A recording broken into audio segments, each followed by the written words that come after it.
Good morning बच्चों। आज कक्षा 8 हिंदी व्याकरण में हमारा प्रकरण है वर्ण विचार।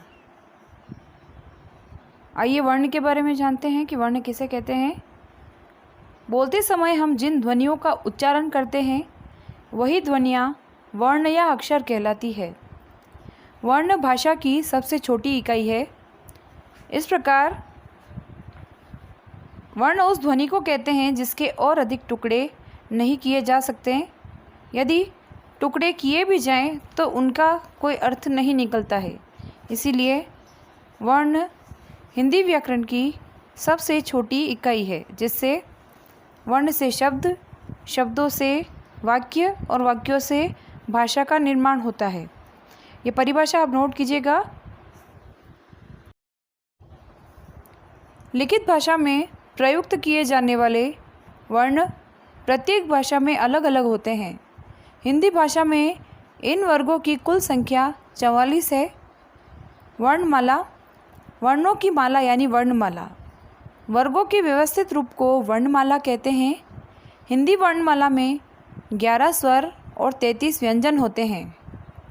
वर्ण के दो भेद हैं, पहला स्वर और दूसरा व्यंजन। स्वर वर्ण जिस वर्ण के उच्चारण में किसी अन्य वर्ण की सहायता न लेनी पड़े उसे स्वर वर्ण कहते हैं। अर्थात स्वर वर्णों का उच्चारण स्वतंत्र रूप से किया जाता है। इन्हें किन्हीं अन्य वर्णों की सहायता से नहीं बोला जाता। स्वर के 3 भेद होते हैं। पहला ह्रस्व स्वर यानी छोटे स्वर, दीर्घ यानी बड़े स्वर और प्लुत स्वर। पहला ह्रस्व स्वर, इसके उच्चारण में सबसे कम समय लगता है। ये 4 हैं, अ, ई, छोटा ऊ और री। दीर्घ स्वर, इसके उच्चारण में ह्रस्व स्वरों के उच्चारण से दुगुना समय लगता है। ये 7 हैं, आ, बड़ी ई, बड़ा ऊ, ए, बड़ा ए, ओ, औ। तीसरा प्लुत स्वर, इसके उच्चारण में स्वर और दीर्घ स्वरों में उच्चारण से तिगुना समय लगता है, जैसे ओम। अनुस्वार, अंग वर्ण भी स्वरों के बाद ही आता है। इसका उच्चारण नाक से किया जाता है। इसका उच्चारण जिस वर्ण के बाद होता है उसी वर्ण के सिर पर अंग बिंदी के रूप में इसे लगाया जाता है। उदाहरण रंग, जंगल, संग, तिरंगा आदि। अनुनासिक, इनका उच्चारण नाक और गले दोनों से होता है, जैसे चांद, आंगन आदि। इनका चिन्ह अनुनासिक चिन्ह होता है, चंद्रबिंदु होता है। अयोगवाह, हिंदी व्याकरण में अनुस्वार, अंग एवं विसर्ग अह को अयोगवाह के रूप में जाना जाता है। वर्णमाला का दूसरा भेद है व्यंजन। जिन वर्णों का उच्चारण स्वरों की सहायता से किया जाता है वे व्यंजन कहलाते हैं। स्वरों की अनुपस्थिति में व्यंजनों को आधे रूप में लिखा जाता है। व्यंजन 3 प्रकार के होते हैं। पहला स्पर्श व्यंजन, दूसरा अंतस्थ व्यंजन और तीसरा ऊष्मेय व्यंजन।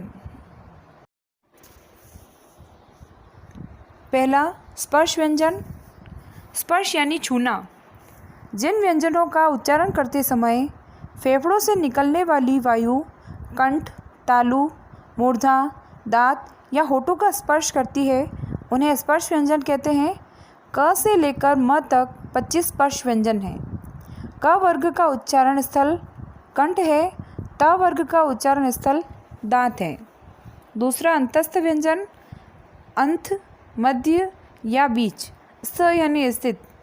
इन व्यंजनों का उच्चारण स्वर तथा व्यंजन के मध्य का सा होता है। उच्चारण के समय जिह्वा मुख के किसी भाग को स्पर्श नहीं करती है। ये 4 हैं, य, र, ल, व आदि। तीसरा ऊष्म व्यंजन, ऊष्म यानी गर्म। इन व्यंजनों के उच्चारण के समय वायु मुख से रगड़कर खाकर ऊष्मा पैदा करती है यानी उच्चारण के समय मुख से गर्म हवा निकलती है। ये 4 हैं: श, श, स, ह।